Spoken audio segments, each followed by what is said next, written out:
తాకట్లో ఉన్న బంగారాన్ని విడిపించి ఆ రోజున మార్కెట్ ధర కట్టి మిగిలిన డబ్బును మీకు అందిస్తుంది కొమ్మూరి గోల్డ్.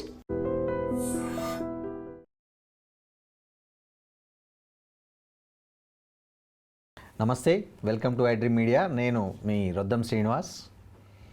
ఇటీవల ఫేమస్ అయిన వాళ్ళతో ట్రెండింగ్లో ఉన్న వాళ్ళ గురించి ఒక నెగిటివ్ కామెంటో కాంట్రవర్షియల్ కామెంటో చేయడం, పాపులర్ కావడం, న్యూస్లోకి ఎక్కడం, సోషల్ మీడియాలో దాని మీద రకరకాల చర్చలు వైరల్ కావడం అనేది ఒక పబ్లిసిటీ స్ట్రాటజీగా కనిపిస్తుంది.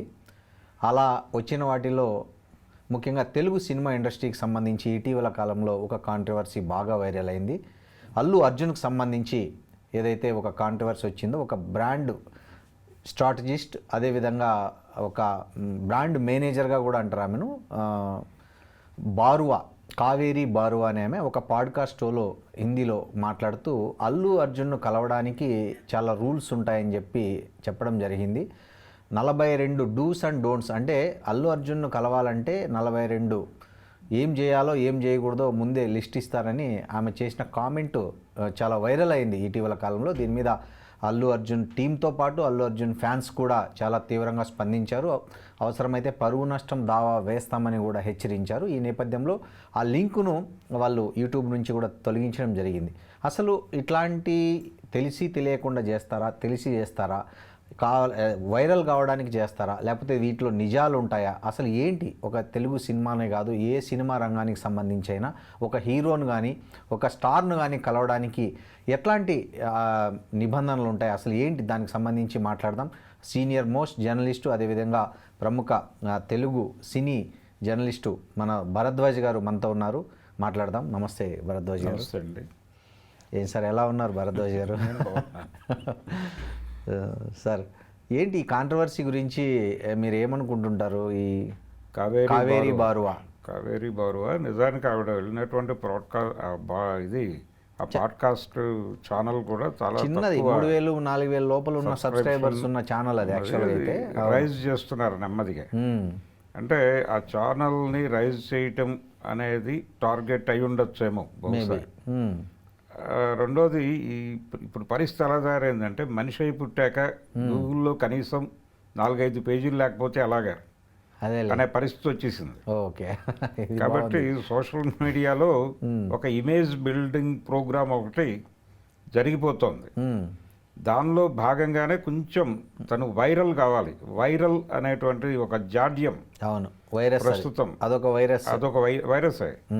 వైరల్ అనేటువంటి వైరస్ ఇప్పుడు సోషల్ మీడియాని మాత్రమే కాదు, సోషల్ మీడియా చుట్టూ ఉన్న వాళ్ళందరికీ పట్టుకుని అందులోకి లాగుతోంది. అవును. లాగిన తర్వాత ఎంటర్ అయ్యి ఏదో ఒకటి వైరల్ చేయాలి. అవును. నువ్వు ఇన్ని వీడియోలు మాట్లాడావు, ఇంతమంది దగ్గరికి వెళ్ళావు, ఇన్ని రకాల అభిప్రాయాలు చెప్పావు, ఏ ఒక్కటైనా వైరల్ అయిందా అనేదే ప్రశ్న ఇప్పుడు. అంతే. కాబట్టి మనం ఈ మధ్య చూసాం, వేదిక మీద ఒక దారుణమైన భాషతో ఒక ఆయన పాట పాడాడు. అవును. చంద్రహాస్ అనేటువంటి ఒక అప్కమింగ్ హీరో. అవును, అది కూడా వైరల్ అంటే ఆ పాట వైరల్ అయిందని, కానీ సినిమా కిల్ అయిపోయింది. కరెక్ట్. సేమ్ దండోరా విషయంలో కూడా అదే జరిగింది. దండోరా విషయంలో కూడా హీరో ఆయన స్టేజ్ మీద చేసినటువంటి ఉపన్యాసం, ఆ పదాలు విత్డ్రా చేసుకున్నాడు, ఆయన విత్డ్రా చేసుకున్నాడు. అయితే అది వైరల్ అయింది. అవును, అది వైరల్ అయింది. దాని మీద డిస్కషన్స్ వైరల్ అయినాయి. కానీ సినిమా బ్యాడ్ అయింది, సినిమాని ఒక రకంగా ఇబ్బంది పెట్టింది ఆ కామెంట్స్ అని చెప్పి, అవును, సాక్షాత్తు డైరెక్టర్ గారే బాధపడ్డారు. చాలా చాలా బాధపడ్డారు. ఇది ఒక బాధ. ఆ తర్వాత ఇది ఇప్పుడు ఈ కావేరీ బారువా అనేటువంటి ఈవిడ బ్రాండ్ స్ట్రాటజిస్ట్ అని చెప్తున్నారు. ఒక యాడ్ ఫిలిం టైంలో ఆయనతో తనకైన అనుభవం అని రెఫర్ చేస్తూ చెప్పింది ఆవిడ. అవును. ఆ అడ్వర్టైజ్మెంట్ ఏమిటి అనేది రెఫరెన్స్ ఇవ్వలేదు, కానీ ఒక కంపారిటివ్ స్టడీ చేసింది ఆవిడ. ఈయనతో పాటు ఇంకొంతమందితో నేను పాల్గొన్నాను, వాళ్ళతో కంఫర్ట్గానే ఉంది, ఇతనితో కొంత ఇబ్బంది పడ్డాను, ఇతను మాత్రమే కాదు సౌత్ హీరోలందరికీ ఒక ప్రోటోకాల్ ఉంటుంది అని జనరలైజ్ చేస్తూ మాట్లాడింది ఆవిడ. అందులో పర్టికులర్గా అల్లు అర్జున్తో వ్యవహారం అంటే అంత ఈజీ కాదు అని ఇందాక మీరు అన్నట్టుగా ఈ 42 చేయాల్సిన పనులు, చేయకూడని పనులు, ఇవన్నీ కూడా ఒక లిస్ట్ ఇచ్చారు వాళ్ళు, ప్రోటోకాల్ జాబితా. ఈ ప్రోటోకాల్ జాబితాని యాజ్ ఇట్ ఈస్గా పాటించాలి. దానిలో కొన్ని ఉదాహరణలు అంటే దానిలో ఉన్నటువంటి కొన్ని చెప్పింది ఆవిడ 3-4 చెబుతూ ఆవిడ ఏం చెప్పారంటే షేక్ హ్యాండ్ ఇవ్వకూడదు, అల్లు అర్జున్కి షేక్ హ్యాండ్ ఇవ్వకూడదు, అలాగే కళ్ళల్లో కళ్ళు పెట్టి చూస్తూ మాట్లాడకూడదు, అలాగే ఆయన సెట్లో ఉన్నంతసేపు ఫోన్ మాట్లాడకూడదు, వాడకూడదు, వీలైతే స్విచ్ ఆఫ్ చేసి ఉండాలి, అక్కడ పూర్తి అటెన్షన్తో ఉండవలేను తప్ప నో డీవియేషన్స్, వారు ఎప్పుడు పిలిచినా పలకవలేను, అంతే తప్ప వారితో పర్వాలేదులే అనుకుంటే కుదరదు, వారి పట్ల నిరంతరం అటెన్షన్తో ఉండాలి. ఇలా 100 నిబంధనలు ఉన్నాయి దానిలో. ఇవన్నీ పాటిస్తే తప్ప కుదరదు. వాళ్ళ షెల్లో వాళ్ళు ఉంటారు, ఒక ప్రత్యేకమైనటువంటి ఏరియాలో వాళ్ళు ఉంటారు. ఆ ప్రాంతానికి చుట్టుపక్కల మనం తచ్చాడుతూ ఉండాలి. వారు ఎప్పుడు పిలుస్తారో, పిలిచినప్పుడు వెళ్ళి హాజరు కాకపోతే ఇబ్బంది అవుతుంది అని మనం అక్కడ కాపలా కాయాలి తప్ప వారు అందులోంచి బయటకు వచ్చి జనాలతో కలవరు. అదే మిగిలిన వాళ్ళతో మోడల్స్తోనూ వాళ్ళతోనూ యాడ్స్ తీసినప్పుడు వాళ్ళు షూట్ మొదలైనటువంటి 1 గంట 2 గంటల్లోనే అందరితోనూ ఫ్రెండ్షిప్ చేసేసుకుంటారు, ఫ్రెండ్స్ అయిపోతారు. కానీ వీళ్ళు అలా కారు. వీళ్ళు వాళ్ళ షెల్లో వాళ్ళు ఉంటారు, వాళ్ళని అడపా వెళ్ళి మనం పరామర్శించాలి తప్ప వాళ్ళు అందులో నుంచి బయటకు రారు. ఇదొక గొడవ, ఇదొక పంచాయతీ అన్నట్టుగా మాట్లాడింది ఆవిడ. దీన్ని ఈవిడ స్క్రీన్ షాట్లు తీసి రకరకాల పద్ధతుల్లో సోషల్ మీడియాలో విపరీతంగా ప్రమోట్ చేసింది. అంటే ఆవిడ కావేరీ బారువా మాట్లాడినటువంటి కంటెంట్ని వైరల్ చేయటం కోసం ఈవిడ కృషి చేసింది. ఎందుకు వైరల్ చేయాలనుకుంది? ఆవిడ ఏదో చెప్పింది, ఈ ఛానల్ని రైజ్ చేసుకోవటం కోసం దాన్ని వాడుకోవాలనుకుంది ఈవిడ. అయితే ఆవిడ కూడా ఒక ప్రోగ్రాం ఉంది ఆవిడకి, తాను పాపులర్ కావటం అనే ప్రోగ్రాం ఆవిడకు ఉంది. అంటే ఒక హిడెన్ ఎజెండా ఉంది ఇద్దరికి. అంతే, మీ మాటల ద్వారా నేను లబ్ధి పొందుతాను, అలాగే నా ప్లాట్ఫామ్ ద్వారా మీరు పాపులర్ అవ్వండి అనేటువంటి ఒక ఇచ్చిపుచ్చుకునే ధోరణిలో మొదలుపెట్టారు. దీని మీద అల్లు అర్జున్ అభిమానులు రియాక్ట్ అయ్యారు జాతీయ స్థాయిలో. అవును. రెండోది, ఆ మధ్యకాలంలో అల్లు అర్జున్ తన అభిమానులందరితోనూ ఒక విస్తృత స్థాయి సమావేశాలు నడిపాడు. ఇది అన్ని చోట్ల. ఓకే. అంటే ఇప్పుడు తన పాన్ ఇండియా స్టార్గా ఉండటం మాత్రమే కాదు, global star pan India star అనిపించుకోవటం కాదు, ఆ ప్రాంతాల్లో ఉన్నటువంటి అభిమానుల్ని కలిసి వాళ్ళని ఆర్గనైజ్ చేయటం, వాళ్ళని కోఆర్డినేట్ చేసుకుని నిరంతరం టచ్లో ఉండటం ద్వారా ఆ ఇమేజ్ని ఆ ఏరియాలో క్యారీ ఫార్వర్డ్ చేయాలి. మార్కెట్ని స్థిరీకరించుకునేటువంటి ప్రోగ్రాంలో భాగంగా ఆయన అభిమానుల్ని కన్సాలిడేట్ చేసుకున్నాడు. ఆ కన్సాలిడేషన్ ప్రోగ్రాంలో భాగంగా అన్ని ప్రాంతాల జాతీయ స్థాయిలో అన్ని ప్రాంతాల అభిమానుల్ని కలిశాడు. అలా వాళ్ళు కన్సాలిడేట్ అయి ఉన్నారు, ఒక నెట్వర్క్ ఉంది వాళ్ళకి. ఆ నెట్వర్క్ రియాక్ట్ అయింది. ఈ కామెంట్స్ ఎప్పుడైతే ఈ వ్యాఖ్యలు సోషల్ మీడియాలోకి వచ్చాయో ఇమ్మీడియట్గా వాళ్ళందరూ రియాక్ట్ అయ్యి దాడి చేయటం మొదలుపెట్టిన తర్వాత ఆవిడ మీద ప్రెజర్ పెరిగింది, కావేరీ బారువా మీద పెరిగి ఆవిడ అది డిలీట్ చేసేయమని రిక్వెస్ట్ చేసింది. ఫైనల్గా ఈవిడకు కూడా ఇంట్రెస్ట్ లేదు అనుకుంటూనే తీసేసింది. తీసేసిన తర్వాత ఏం చేస్తోంది ఈవిడ, ఇది వదిలిపెట్టకూడదు అని డిసైడ్ అయిపోయింది. ఈ ఇష్యూ ద్వారా మనం ఛానల్ ఏ స్థాయికి తీసుకెళ్లాలో అక్కడికి తీసుకెళ్ళిపోవాలి అని కమిట్ అయిపోయి ఈ అర్జున్ అభిమానులు తన మీద అలాగే బారువా మీద చేస్తున్నటువంటి కామెంట్స్ని పట్టుకొచ్చి వాటిని హైలైట్ చేస్తూ ఆవిడ రీల్స్ అవి పెట్టేసి తద్వారా ఛానల్ని పుష్ చేసే ప్రోగ్రాంలో ముందుకు వెళ్తుంది. వీళ్ళు కొంత అబ్యూజ్డ్ లాంగ్వేజ్ కూడా వాడారు ఆమె పట్ల. అది ఒక అడ్వాంటేజ్గా తీసేసుకుంది ఈవిడ. ఇప్పుడు మనం చెప్పాల్సింది ఏంటంటే, ఇందులో గమనించాల్సిన విషయం, ఆవిడ అలా మాట్లాడటం సబబు కాదు. ఎందుకంటే రకరకాల రీజన్స్ ఉంటాయి. అవును. సెట్లో రిజర్వ్డ్గా ఉంటారు కొంతమంది, కొంతమంది అందరితోనూ కలిసిపోతారు. అవును. ఇది తెలుగు హీరోలకు సంబంధించి తెలుగు హీరోయిన్లు అనేక ఇంటర్వ్యూల్లో చెప్పారు. అవును. వాణిశ్రీ గారిని మీరు అనేక మందితో కలిసి నటించారు కదా, మీ అనుభవాలు ఏమిటి అనేది ఒక ప్రశ్న ఆవిడ ముందుకు వచ్చింది. వచ్చినప్పుడు రామారావు గారు హీరోయిన్లతో మాట్లాడరు, ఆయన ఐ కాంటాక్ట్ ఇవ్వడు, ఐ కాంటాక్ట్ అనే పదం వాడింది. అవును. ఐ కాంటాక్ట్ ఇవ్వడు ఆయన, ఇక్కడ మనం మాట్లాడుతుంటే ఆయన అక్కడ చూసి మాట్లాడతారు అని కూడా చెప్పింది. చెప్పి ఆయన సాధ్యమైనంత వరకు హీరోయిన్లని అవాయిడ్ చేస్తాడు. చేసి షార్ట్ గ్యాప్లో వెళ్ళిపోయి ఆయనకు ఒక పడక కుర్చీ ఉంటుంది, దానిలో పడుకుంటాడు, ఫేస్ మీద కర్చీఫ్ వేసుకుని అలా కళ్ళు మూసుకుని ఉంటాడు, రిలాక్స్ అవుతాడు. పిలిచినప్పుడు వచ్చి నటించి వెళ్ళిపోతాడు తప్ప ఎవరిని ఎవరితోనూ మాట్లాడు, చాలా రిజర్వ్డ్గా ఉంటాడు ఆయన, అవసరం అయితే తప్ప ఎవరితోనూ మాట్లాడు అని. ఉమ్, అది ఆయన స్టైల్ అనేది చాలామంది చెప్పారు ఆయన గురించి. ఉమ్, అలాగే అక్కినేని నాగేశ్వరరావు గారి గురించి కూడా ఆవిడ అభిప్రాయం చెప్పింది. ఉమ్, ఆయన చాలా కలుపుగోరుతనంతో ఉంటాడని, తన అంటే హీరోయిన్లని ఏంటి లావైపోతున్నావని గుద్ది మరీ మాట్లాడేవాడు ఆయన నాగేశ్వరరావు గారు. నాగేశ్వరరావు గారు. ఉమ్, కృష్ణ గారు మళ్ళీ రిజర్వ్డ్గా ఉంటాడని, ఇలా ఆవిడ ఒక్కొక్క హీరో గురించి వాళ్ళ చెప్పింది. ఎక్స్పీరియన్స్. అవును. అయితే ఇది తన పర్సనల్ ఎక్స్పీరియన్స్గానే చెప్పింది ఆవిడ. అవును. అందులో ఎవరిని తప్పుపట్టలేదు, ఆవిడ అగౌరవపరచలేదు. అవును. కానీ ఇక్కడ ఈ బారువా గారు చేసింది ఏంటంటే, ఈ కావేరీ బారువా గారు కంపారిటివ్ స్టడీ చేసింది. సౌత్ నార్త్ సౌత్ నార్త్ అని కంపారిటివ్ స్టడీ చేసి వాళ్ళందరూ చాలా బాగుంటారు, వీళ్ళు మాత్రం రిజర్వ్డ్గా ఉంటారు అన్నట్టుగా ప్రస్తావించింది. అవును. ఇది ఇబ్బంది పెట్టింది. రెండోది, 42 రకాల నిబంధనలు ఉంటాయి వాళ్ళకి, మొత్తం 42 రకాలు, ఏం చెయ్యాలి ఏం చేయకూడదు అని ఒక ప్రోటోకాల్ జాబితా ఇస్తారు. తర్వాత వీళ్ళకి మేనేజర్ కింద మేనేజర్ కింద ఇంకో మేనేజరు, ఇలా బోల్డు అంటే అనేక దొంతరల వ్యవస్థ ఉంటుంది. ఈ దొంతరల వ్యవస్థ చాలా డిస్టర్బ్ చేస్తుంది. వాళ్ళతో ఎవరైనా కాంట్రాక్ట్ చేయాలంటే అంత ఈజీ వ్యవహారం కాదు. ఈ మేనేజర్కి చెప్తే వీరు వారి పై మేనేజర్కి చెప్పి, వారు వారిపై వారికి చెప్పి, అప్పుడు ఎప్పుడో దైవ కటాక్షం లభించినట్టుగా వారి దర్శనం లభిస్తుంది. ఇలాంటి చాలా హెడేక్స్ ఉంటాయి వీళ్ళతో అని చెప్పేసి ఆవిడ జనరలైజ్ చేసి. సార్, అంటే మీరు చూస్తున్నారు చాలా కాలం సినిమా పరిశ్రమ, తెలుగు సినిమా పరిశ్రమ. నిజంగానే ఈ అల్లు అర్జున్కి అంత ఆటిట్యూడ్ ఉంటుందని నేను అనుకోను. ఎందుకంటే నాకే 2 పర్సనల్ ఎక్స్పీరియన్సెస్ ఉన్నాయి. ఒకసారి ఎల్వి ప్రసాద్లో ఒక ప్రివ్యూకి వచ్చారు. నేను మా పిల్లలతో సహా వెళ్తే, మా పిల్లలు మాట్లాడితే హ్యాపీగా మా పిల్లలను తను దగ్గర తీసుకొని ఇంకా ఒళ్ళో కూర్చోపెట్టుకొని దగ్గర చేసుకొని మాట్లాడాడు. అట్లనే క్రిష్ పెళ్ళికి వెళ్ళినప్పుడు నేను మాట్లాడిచ్చి, అంటే సెల్ఫీ అంటే ఇద్దరం నా పక్కన నిల్చుకొని హ్యాపీగా నవ్వుతూ సెల్ఫీ దిగాడు. సో అట్లాంటి వ్యక్తి ఇంత ఆటిట్యూడ్గా ఉంటాడంటే నాకైతే నమ్మబుద్ధి కావట్లేదు. మీకేమైనా పర్సనల్ ఎక్స్పీరియన్స్ వస్తున్నాయి అంటే మీరు వినింది కానీ చూసింది కానీ? నేను ఒక ఎక్స్పీరియన్స్ ఉందండి. చెప్పండి. అంటే యాక్చువల్గా అతను ఏదో ఫంక్షన్కి వెడితే అతను రావడం కాదు. అవును. వాళ్ళ ఇంటి ముందు బిఎస్ఎన్ఎల్ క్వార్టర్స్ ఉంటాయి. అవును. ఆ బిఎస్ఎన్ఎల్ క్వార్టర్స్ గోడను ఆనుకుని పుల్లమ్మ అని ఒక ఆవిడ టీ స్టాల్ నడుపుతూ ఉంటుంది. నేను అప్పుడు ఆ వెనకాల ఒక టీవీ ఛానల్లో పనిచేసేవాడిని. అక్కడ టీ తాగడం కోసం వెళ్ళాం, వేరే కాసేపు కూర్చుని మాట్లాడుకుందామని.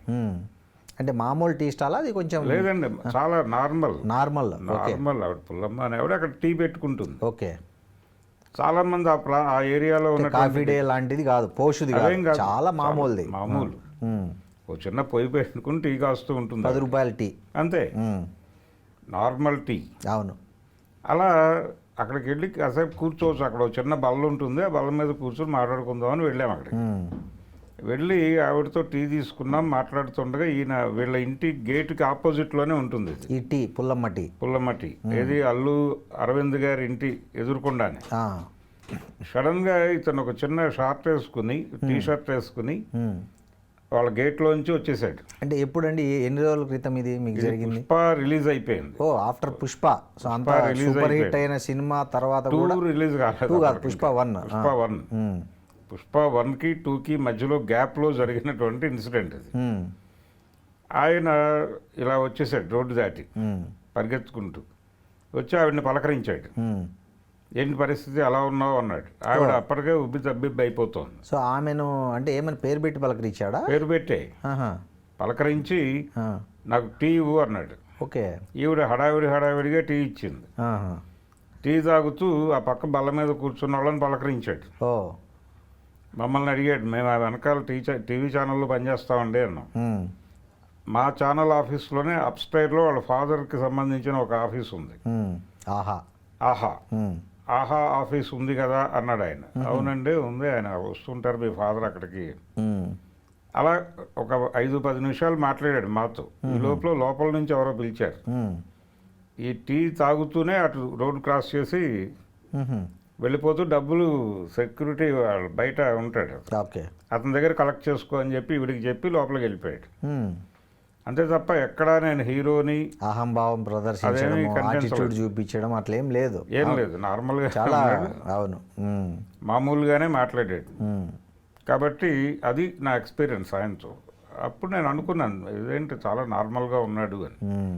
అలాగే చాలాసార్లు నేను అదే రోడ్లో ఆయన ఫోన్ మాట్లాడుకుంటూ తిరిగిన సందర్భం కూడా చూశాను. అవును. అవును. జనాలు ఆయన చూసుకుంటూ వెళ్ళేవాళ్ళు తప్ప ఆయన ఆగి ఇది చేయటం లేదు, ఫోన్ మాట్లాడుతూనే తిరిగేవాడు. ఉమ్. అది నాకు 2-3 సార్లు సిటీ సెంటర్లో షాపింగ్లో ఎదురుపడ్డాడండి ఉమ్, ఇక్కడ. చాలా అంటే చాలా క్యాజువల్గా ఉంటాడని చెప్పడానికి చెప్తున్నా. క్యాజువల్గానే ఉన్నాడు. క్యాజువల్గా ఉండటం అనేది ఉంటుంది. కాకపోతే ఏంటంటే ఇక్కడ ఉమ్. కొంత ప్రాథమికమైనటువంటి ఇబ్బంది ఏదో పడి ఉండొచ్చు ఆవిడ యాడ్ ఫిలిం సందర్భంగా. ఉమ్. అంటే వీళ్ళు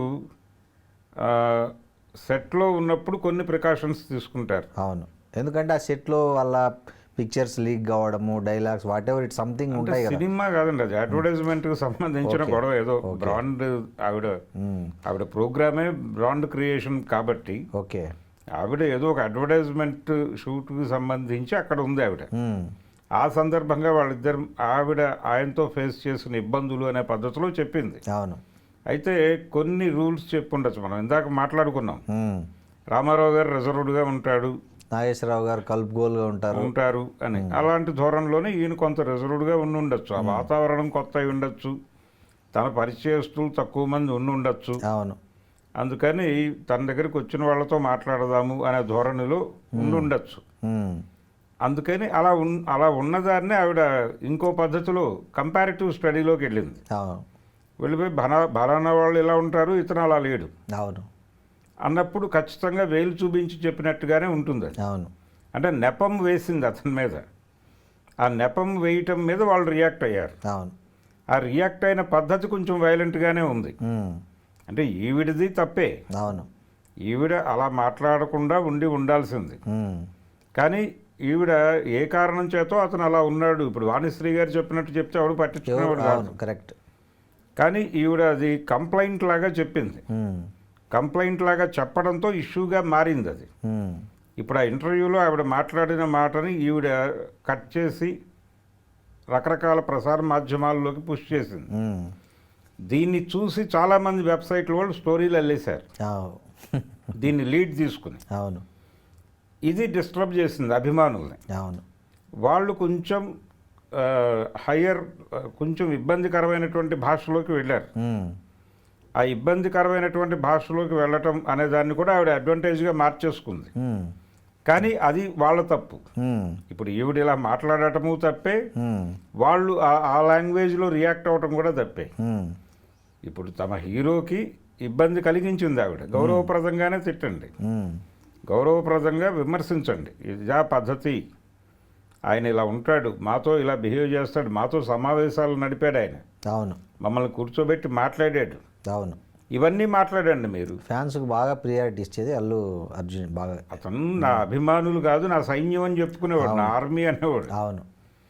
అలా ఆయన్ని గాయపరిస్తే, లేకపోతే ఆయన మీద ఆయన ఇమేజ్ని ఏదైనా డ్యామేజ్ చేసే ప్రయత్నం జరిగినా, ఉమ్. లేకపోతే ఆయనకు సంబంధించినటువంటి రాంగ్ ఇన్ఫర్మేషన్ ఏదైనా సర్క్యులేట్ చేసినా ఉమ్. ఆ అభిమానులు వచ్చి మందలించటం అనేది జరిగింది. ఇక్కడ కూడా ఉమ్. హైదరాబాద్లో కూడా ఛానల్ ఆఫీస్కి వెళ్ళి అటాక్ చేసినటువంటి సంఘటన ఒకటి ఉంది. అవును. అంటే అతను హాస్పిటల్లో చేరాడు అని ఒక వార్త, ఒక థంబ్నెయిల్ పెట్టారు. ఉమ్. కంటెంట్ అది కాదు. ఉమ్. ఆయనకి ఏదో షూటింగ్లో ఒక యాక్సిడెంట్ అయింది అనేది వార్త. అవును. కానీ హాస్పిటల్లో చేరాడు, షూటింగ్ అయిపోయింది, సినిమా రిలీజ్ ఉండకపోవచ్చు ఉమ్. అన్న టోన్లో థంబ్నెయిల్ పెట్టారు ఇట్లా. ఉమ్. దాంతో వాళ్ళు అభిమానులు వైల్డ్గా రియాక్ట్ అయ్యి ఆ ఛానల్ ఆఫీస్కి వెళ్ళి ఏ హాస్పిటల్లో జాయిన్ చేశారో చూపించండి, మేము వెళ్ళి చూస్తాం. అంతే కదా, కరెక్టే కదా. అని ఆ ఛానల్ సిబ్బందిని పట్టుకుని క్వశ్చన్ చేశారు. కాబట్టి ఇలా రియాక్ట్ అవటం అంటే ఇక్కడ గమనించాల్సింది ఏంటంటే, మనం గాయపడినంత మాత్రాన మనం ఎలా పడితే అలా బిహేవ్ చేయటం తప్పు. అవును. మనం గాయపడ్డాము అనే విషయాన్ని గౌరవప్రదంగా చెబుతూ వాళ్ళకి అర్థం చేయించడం మాత్రమే కాకుండా సమాజానికి ఒక గైడెన్స్ ఇచ్చి మన వైపు డైవర్ట్ చేసుకోవాలి. అంటే మన మీద నెపం నెట్టకూడదు. మనం ఇప్పుడు ఆ రోజున కూడా ఛానల్ ఆఫీస్కి వచ్చిన సందర్భంగా నేను ఉన్నాను అక్కడ. ఉండి నేను ఆ అభిమానులకు చెప్పింది ఏంటంటే, బాబు మీరు కంప్లైంట్ చేయడానికి వచ్చారు, వచ్చినప్పుడు మీరు అడగండి, అడగటం తప్పేం కాదు. అవును. కానీ ఇక్కడ ఏదైనా పగలగొట్టే ప్రయత్నం అవి చేయకండి. చేస్తే మీ మీద వీళ్ళు పోలీస్ స్టేషన్కి వెళ్ళి కేసు పెడతారు. అవును. అప్పుడు మీరు క్రిమినల్స్ అవుతారు. వీళ్ళని క్రిమినల్స్గా నిరూపించడానికి కదా మీరు వచ్చారు. అవును. మీరు క్రిమినల్స్గా ఎందుకు మారాలి? అంతే కదా. కాబట్టి మీరు స్ట్రైట్ అవే వీళ్ళతో అడగండి. వీళ్ళు ఇక్కడ డిలీట్ చేస్తామంటే డిలీట్ చేయించుకోండి, లేదంటే కనుక మీరు వెళ్ళి హ్యాపీగా కేసు పెట్టండి, నో ప్రాబ్లం. సైబర్ క్రైమ్లో పెడతారా, లేకపోతే సిపి గారి దగ్గరికి వెళ్ళి విజ్ఞాపన చేస్తారా అనేది వివిధ పద్ధతులు ఉన్నాయి. వివిధ పద్ధతుల్లో మీరు క్యారీ ఫార్వర్డ్ అయిపోండి, క్షమించద్దు. అవును. తప్పు జరిగింది, వాళ్ళు డిలీట్ చేయమని అడగండి, చేస్తే మంచిది. అంటే వాళ్ళు చేస్తారు వెంటనే. ఓకే. చేస్తారు, వీళ్ళు హ్యాపీ అయ్యారు, వెళ్ళిపోయారు. కానీ ఆ ధోరణి అలాగే ఉండాలి, అటాకింగ్గా ఉండరాదు. అభిమానులు అగ్రెసివ్గా వెళ్ళటం వలన దాన్ని ఇష్యూగా మార్చి దాని మీద గొడవ చేస్తారు. అవును. అందుకని అలాంటి ఎంకరేజ్ చేయకూడదు. పైగా ఆయన నా అభిమానులు నా సైన్యం అని చెప్తాడు. అవును. ఆ సైన్యం అనే పదం వాడటం అనేది వాళ్ళు అగ్రెసివ్గా బిహేవ్ చేయడానికి రీజన్ అవుతుంది అనే విమర్శ కూడా ఉంది. అందుకని ఎంత క్రమశిక్షణతో ఉంటారు అనేది కూడా ఒక రోల్ మోడల్ సెట్ చేయాల్సిన అవసరం ఉంది. అవును. అంటే వాళ్ళు బయట వాళ్ళతో డీల్ చేసేటప్పుడు వాడే భాష దగ్గర నుంచి రీజనబుల్గా ఉండాలి. సమాజం యాక్సెప్ట్ చేయాలి, వీళ్ళ అభిప్రాయాలను వాళ్ళు గౌరవంతో తీసుకోవాలి. అంతే తప్ప ఇలా మాట్లాడతారా మీరు అనేటువంటి విమర్శ రాకూడదు. అది జరిగింది. అందుకని వీళ్ళు కంట్రోల్లోనే ఉండాలి. ఇలాంటివి ఏమైనా జరిగినప్పుడు ఈ సంఘటన నుంచి గుణపాఠం తీసుకుని అల్లు అర్జున్ అభిమానులు కూడా ఎలా రియాక్ట్ అవ్వాలి, ఏ భాషలో రియాక్ట్ అవ్వాలి, క్రిటిసిజం ఎలా ఉండాలి అనే దానికి సంబంధించి వాళ్ళు కొంత బాధ్యతాయుతంగా ఉండాలి. ఓకే. వాళ్ళు ఈ అల్లు అర్జున్ మీద కాంట్రవర్సీలు రావడం చాలా అంటే తరచుగా వస్తుంటాయి. ఆ మధ్య పుష్ప 2 స్టాంపేడ్ దగ్గర నుంచి, అంతకుముందు డ్రంక్ అండ్ డ్రైవ్, బ్రీత్ అనలైజరు, అంతకుముందు నంద్యాల ఎలక్షన్ క్యాంపెయిన్, తర్వాత ఇట్లా నేషనల్ అవార్డ్స్కి సంబంధించిన కామెంట్స్, ఇవన్నీ ఒక పెద్ద అంటే అది ఏదో ఒకటి ఆయనకు ఏదో ఒకటి తగులుతుంటుంది ప్రతి ఇయర్. అంటే వెనకాల కూర్చుని మూమెంట్స్ అబ్జర్వ్ చేసేటువంటి ఒక సెక్షన్ ఉంది అనేది అర్థం చేసుకోవాలి. అవును. అంటే ఆయన ఎన్నికల సందర్భంగా నంద్యాల శిల్ప గురించి మాట్లాడినప్పుడు అవును, అది నిజానికి అక్కడ ఏమీ తప్పు మాట్లాడలేదు. అవును, అతను మాట్లాడిన దానిలో తప్పేమీ లేదు. ఇతను నాకు ఫ్రెండు, ఇతను మంచివాడిగానే నాకు తెలుసు. అవును. కాబట్టి ఇతను పర్సనల్గా నాకు తెలుసు, చాలా హెల్ప్ఫుల్గా ఉండే మనిషే, మీకు కూడా అలాగే హెల్ప్ఫుల్గా ఉంటాడని భావిస్తున్నాను, అవును, ఓటేయండి అన్నాడు తప్ప అవును, కేవలం అతను నా మిత్రుడు కాబట్టి నేను వచ్చాను, ఒక అబ్లిగేషన్ కోసం వచ్చాను ఇక్కడికి, అవును, మిత్రధర్మంలో భాగంగా వచ్చి 4 ముక్కలు చెప్తున్నాను అన్నాడు తప్ప ఎక్కడా కంపారిటివ్ స్టడీ చేయలే. అవును. చేయనప్పుడు దాడి చేయాల్సిన అవసరం ఏంటి? డెమోక్రటిక్గా వదిలేయాలి కదా. అవును, వదిలేయాలి. డెమోక్రసీలో ఎవరు ఏ పద్ధతిలోనైనా ఉండొచ్చు. అవును. దాన్ని తప్పు అనేటువంటి హక్కు లేదు ఎవరికి. వాళ్ళ పర్సనల్ ఏరియాలోకి వెళ్ళి బిహేవ్ చేసినట్టుగా అవుతుంది. అంటే వ్యక్తి స్వేచ్ఛకి భంగకరంగా వ్యవహరించినట్టుగానే భావించాలి. అవును. ఆ ఇన్సిడెంట్లో అల్లు అర్జున్ మీద క్రిటిసిజం పెట్టిన వాళ్ళందరినీ. అయితే ఇతను ఇక్కడికి వెళ్ళాడు తప్ప పిఠాపురం ఎందుకు వెళ్ళలేదు అవును అనడానికి వీళ్ళకేం రైట్ ఉంది? నిజానికి అరవింద్ గారు వెళ్ళాడు అక్కడికి. అవును. పిఠాపురం వెళ్ళాడు ఆయన. అవును. అక్కడ క్యాంపెయినింగ్, చుట్టుపక్కల గ్రామాలకు వెళ్ళటం, ఆ పని చేశాడు. ఎవరైనా పిలిస్తే వెళ్తారు కదా సార్, మామూలు. పిలవకుండా కూడా వెళ్ళొచ్చు. ఆయన వెళ్ళాడు కదా, అరవింద్ గారు వెళ్ళాడు. అవును. అర్జున్ వెళ్ళాల. అవును. దాన్ని ఇష్యూగా మార్చేటువంటి ప్రయత్నం జరిగింది, వాంటెడ్గా జరిగింది. అవును. అప్పుడు వీళ్ళు కూడా సైలెంట్ అయిపోయారు. దాన్ని అడ్వాంటేజ్గా తీసుకుని అల్లు ఫ్యామిలీకి మెగా ఫ్యామిలీకి మధ్య గ్యాప్స్ ఉన్నాయి, అవును, అనేది విపరీతంగా సర్క్యులేషన్ అయింది. అవును. కాబట్టి నిజానికి అలాంటిది ఏమీ లేదు. ఏం లేదు, వాళ్ళ ఇప్పుడు కలిసే ఉంటారు కదా, వాళ్ళ మన ఆ మధ్య కూడా అంతా కలిసి. అల్లు అర్జున్ ఆ సంధ్యా థియేటర్ అవును ఇన్సిడెంట్ అప్పుడు కూడా నిజానికి అక్కడ తను చిన్న తప్పు చేశాడు. తప్పంటే ఆయన థియేటర్లో సినిమా చూస్తూ ఉండగా వచ్చి పోలీస్ ఆఫీసర్లు ఆయనకి చెప్పారు, అవును. అయ్యా ఇది పరిస్థితి అని చెప్పగానే అతను సినిమా వదిలిపెట్టేసి ఉమ్, ఇమీడియట్గా బాడీ దగ్గరికి వెళ్ళి ఆ బాడీని ఎలా పంపించాలి, అసలు ఇక్కడ కండిషన్ ఏంటి ఉమ్, అనేది చూసి ఆ పిల్లవాడికి సంబంధించి ఆవిడకి సంబంధించి తాను చేసినటువంటి తర్వాత చేసినటువంటి సహాయ కార్యక్రమాలు అక్కడే అనౌన్స్ చేసేసి ఉమ్, అక్కడ వాళ్ళతో పాటు రష్ అయిపోయి ఒక 2-3 అవర్స్ గడిపేసి వెళ్ళిపోయి ఉంటే అసలు కేసు అయ్యేది కాదు, అది పట్టించుకునేవాళ్ళు కాదు ఎవరు. ఉమ్, ఆయనకే సింపతి వచ్చి ఉండేది. ఓకే. కానీ తను తర్వాత మాట్లాడదాం, ముందు సినిమా నడుస్తోంది కదా, ఇది అయ్యాక మాట్లాడదామని లోపలికి వెళ్ళిపోవడంతో వివాదం పెద్దదైంది. వివాదం అయింది అది. సార్ ఈ ఈ ఇట్లాంటి సినిమా విధాలు ఇప్పుడైనా అంటే గతంలో కూడా ఇట్లా ఏమైనా ఉండేటివి అంటే బాగా ఇట్లా కాంట్రవర్సీ అయినా ఉన్నాయి ఏమన్నా తెలుగు సినిమా పరిశ్రమ? అనేక కాంట్రవర్సీలు ఉన్నాయండి, ఓకే. అనేక గందరగోళాలు ఉన్నాయి, గొడవలు ఉన్నాయి. ఉమ్, ఇండస్ట్రీలో గొడవలు లేకుండా ఎలా ఉంటాయండి? ఉమ్, ఇప్పుడు జమున అనేటువంటి ఒక ఆర్టిస్ట్ని 3 సంవత్సరాల పాటు బ్యాన్ చేశారు అగ్ర హీరోలు ఇద్దరు. ఎందుకు? ఆవిడ సెట్లో కాలు మీద కాలు వేసుకుని కూర్చుంటారని, ప్రొడ్యూసర్ వచ్చినా హీరో వచ్చినా డైరెక్టర్ వచ్చినా ఉమ్, రెస్పెక్ట్ చేయరని. తప్పేమో సార్, కాలు మీద కాలు, ఒక రీజన్, ఆమె కాలు మీద ఆమె కాలు వేసుకుంది. అదొక రీజన్గా చూపించారు. కానీ ఆ, అది యాక్చువల్ రీజన్ కాదని ఓకే. ఒక పాటలో మూమెంట్స్కి సంబంధించి ఉమ్, హీరో గారి పద్ధతి ఆవిడకి నచ్చక విమర్శించారని అక్కడే స్పాట్లో. ఓహో. దానికి ఆయన గాయపడ్డాడని, ఉహుం, గాయపడి అంటే ఆయన ప్రొడ్యూసర్లుగా ఆయన చెప్పుకున్నాడు, అవును. నా ఫర్దర్ సినిమాల్లో జమున వద్దు అని నాగేశ్వరరావు గారు ఉమ్, చెప్పేసి అక్కడితో ఆగలేదు. ఆయన ఉమ్, వారి దగ్గరికి వెళ్ళారు, ఉమ్, అన్నగారి దగ్గరికి ఉమ్, వెళ్ళి అన్నగారు ఇలా అని చెప్పేసి నేను నా నిర్మాతలకి నా సినిమాల్లో జమునని పెట్టొద్దు అని చెప్పాను. అంటే ఏమైనా రాంగ్ మూమెంట్స్ ఇచ్చారా ఆయన ఆమెకు? ఆ, ఉహుం, ఆవిడ ఇబ్బంది పడింది, అవును. ఉమ్, ఆ ఇబ్బందిని ప్రకటించింది.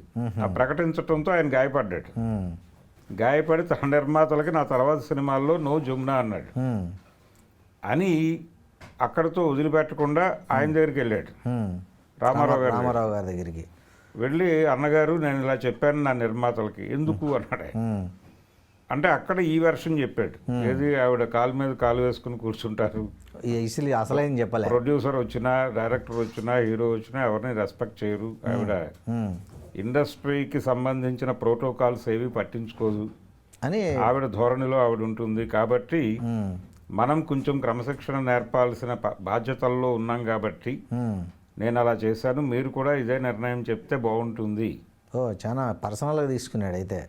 అని చెప్పాడు అక్కడ. ఉమ్, ఆయన దగ్గర గొడవ ఏంటంటే ఆయన మొదట వచ్చి ఎవరైతే చెప్తే అది వింటారు, రామారావు గారు. ఉమ్. ఉమ్, ఆ తర్వాత అది తప్పని ఎవరు వెళ్ళి కొట్టుకున్నా అది వినడు, ఉమ్, అది ఆయన తత్వం.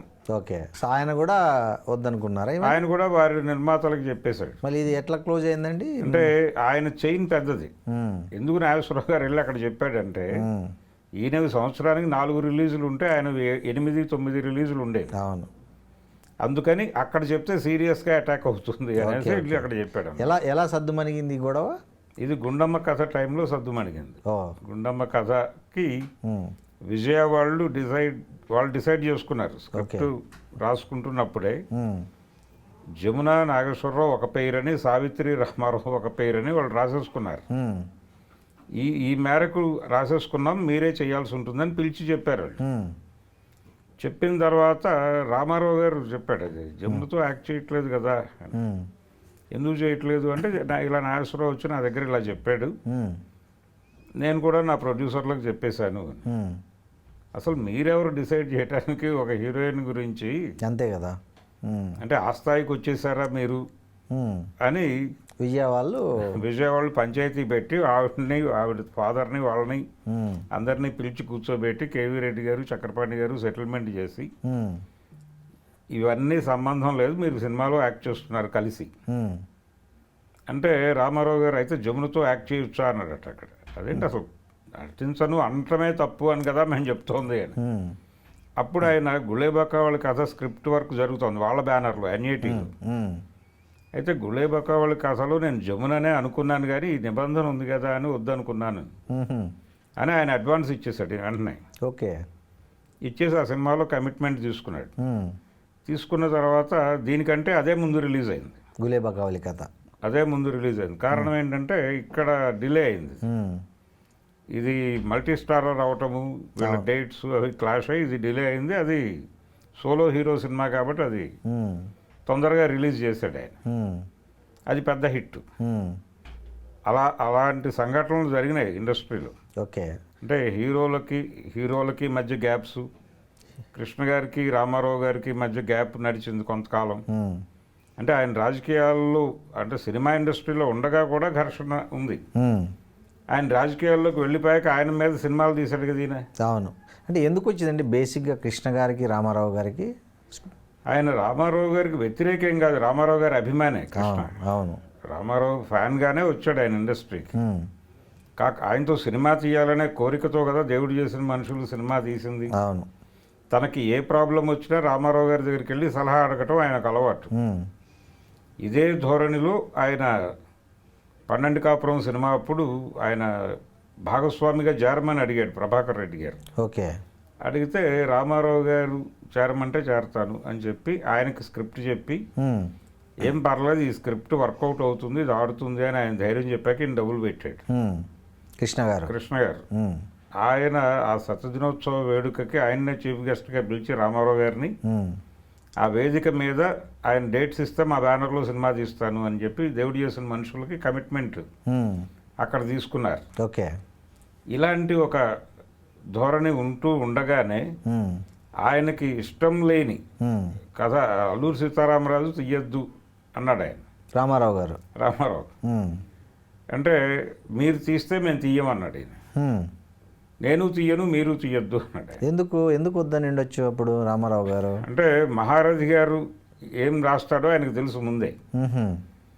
ఎందుకంటే బందిపోటు సినిమా తర్వాత మహారథి తన బుర్రలో ఉన్నటువంటి సీతారామరాజు కథని ఆయనకు చెప్పాడు రామారావు గారు. ఆయన నిజానికి పాండురంగ మహత్యం ప్లేస్లో సీతారామరాజు తీసి ఉండాలి. ఆయన మేకప్ అయిపోయింది, పాటలు రికార్డింగ్ అయిపోయింది, హోల్డ్ చేశాడు ఆయన. ఓకే. అంటే ఆయన గొడవ ఏంటంటే సీతారామరాజు గారు ఆయన సెకండ్ హాఫ్ డ్రై అవుతుంది అనేది ఒక ఫీలింగ్ ఉంది. దాన్ని ఎలా జస్టిఫై చేయాలి అన్న దగ్గర ఆయన సందేహాలు ఆయనకున్నాయి. అంటే నిర్బంధం తీవ్రమైంది. ఆయన 2 బ్రిటిష్ ఆఫీసర్లను చంపాడు. అప్పటిదాకా ఉన్న నిర్బంధం వేరు, వాళ్ళని చంపిన తర్వాత వచ్చిన నిర్బంధం వేరు.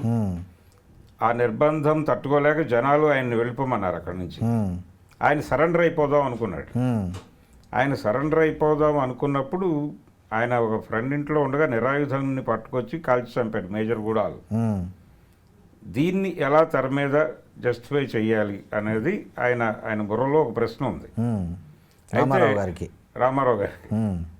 రూదర్ఫర్డ్ అనేవాడిని అసలు సీతారామరాజు ఎప్పుడు కలిసినట్టుగా చరిత్ర లేదు. కానీ ఈయన 3-4 ఇంటరాక్షన్స్ పెట్టేసి బీభత్సమైన డైలాగులు రాసేసి చేశాడు. ఇది వక్రీకరించడం అవుతుందేమో అనే ఒక సందేహం ఉంది ఆయనకి. చరిత్రను అదే యాజ్ ఇట్ ఈస్గా కృష్ణకి చెప్పుంటాడు అనేది ఆయనకు తెలుసు. ఓహో. మహారథి గారి ప్రేరణతోనే ఈ సినిమా తెరకెక్కుతోందని తెలిసి కృష్ణని పిలిచాడు ఆయన.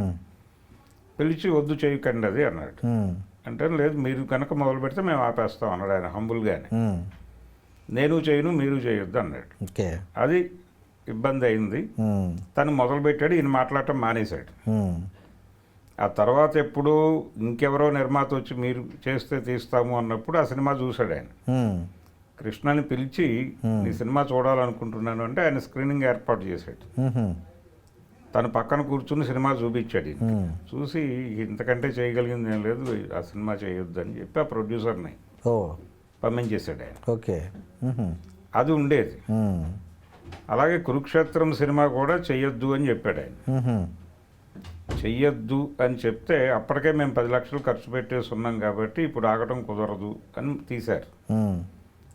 దాని తాలూకా ఫలితం కూడా అనుభవించాడు ఆయన. అంటే దానవేరు సూరకర్ణ తీస్తున్నాడు అయినప్పుడు. అవును. ఒకే టైం రిలీజ్ అయితే ఇబ్బంది పడతావు అనేది, అది నిజంగానే ఇబ్బంది పడ్డాడు ఆయన. అవును. ఆ సినిమా పెద్ద హిట్ అయ్యి ఈ సినిమా దెబ్బతిని ఆర్థికంగా నష్టాలు మిగిల్చి, ఇదేమో హైయెస్ట్ బడ్జెట్, చాలా ఎక్కువ బడ్జెట్ పెట్టారు కురుక్షేత్రానికి. ఆయన తక్కువ డబ్బుల్లో సినిమా తీశాడు. అదేమో రిలీజ్ అయినప్పుడు ₹1 కోటి, సెకండ్ రిలీజ్లో ₹1 కోటి కలెక్ట్ చేసింది అది ఆ కాలానికి. ఆ కాలంలో 77లో. ఈ సినిమా దెబ్బతింది. కాబట్టి ఆయన రామారావు గారితో ఆయన కూడా ఈయన్ని తమ్ముడులానే చూసేవాడు. అవును. అడపా తన మాట వినని తమ్ముడుగానే చూసేవాడు కృష్ణ. అదేలే. ఇది ఆయన రాజకీయాల్లోకి వెళ్ళినప్పుడు ఇన్ని కాంగ్రెస్ వాళ్ళు పట్టుకొని ఎన్టీఆర్కి వ్యతిరేకంగా సినిమాలు తీయించినప్పుడు కూడా మెడ్రాస్లో జరిగిన ఒక పెళ్లికి, ఒక సినిమా ప్రముఖుడి ఇంట్లో జరిగిన వివాహానికి ఆయన హాజరయ్యాడు, వీళ్ళు వెళ్ళారు. ఆ పెళ్లిలో ఈయన కంట పడకుండా వెళ్ళిపోదామని వాళ్ళు ట్రై చేసినప్పటికీ ఈయన చూసి పిలిచాడు వాళ్ళని, కృష్ణ గారిని. కృష్ణ విజయ నిర్మల్ని పిలిచి, నా మీద సినిమాలు తీస్తున్నారు, బాగానే ఉంది, డబ్బులు వస్తున్నాయా, నష్టపోతున్నారా అని అడిగారు. బా. నష్టపోతే వద్దు, డబ్బులు వస్తే చేసుకోండి బా అని చెప్పి, ఎంత మెచ్యూర్డ్గా చెప్పారు అని చెప్పి, ఏమమ్మా అయిపోయినాయా ఇంకా ఉన్నాయా అని అడిగారట విజయ నిర్మల్ గారు. ఆవిడ చెప్పిన ఇంటర్వ్యూ ఉంది, అది యూట్యూబ్లో. డబ్బులు ఉన్నాయా ఇంకా అయిపోయినాయా ఇంకా ఉన్నాయా అంటే, లేవండి ఇంకొక సబ్జెక్ట్ ఉన్నట్టుంది అందుట. అదే చెప్తున్నాను, డబ్బులు వస్తే చేయండి, లేకపోతే అనవసరంగా రిస్క్ పడద్దు అని పంపించండి. అంత హెల్తీ కాంపిటీషన్ అలాగే ఉండేది రిలేషన్. అవును. కాబట్టి అలాంటి ఘర్షణలు కలిసిపోవటం, నాగేశ్వరరావు గారితో కూడా ఘర్షణ ఉండేది ఆయనకి. ఆయన హైదరాబాద్ షిఫ్ట్ అవటం అదేదో ఒంటెత్తు పోకాడుగా నడిచింది.